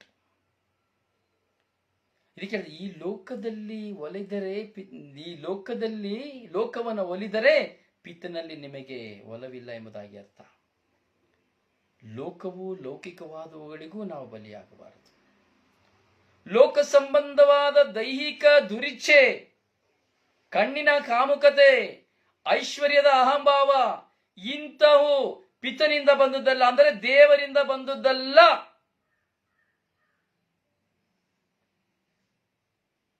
ಲೋಕ ಸಂಬಂಧವಾದ ದೈಹಿಕ ದುರಿಚ್ಛೆ, ಕಣ್ಣಿನ ಕಾಮುಕತೆ, ಐಶ್ವರ್ಯದ ಅಹಂಭಾವ, ಇವು ದೇವರಿಂದ ಬಂದದ್ದಲ್ಲ. ಸೊ ನಮ್ಮಲ್ಲಿ ಬರ್ತಾ ಇದೆ ಯಾರಿಂದ ಬಂದದ್ದು ಹಾಗಾದ್ರೆ?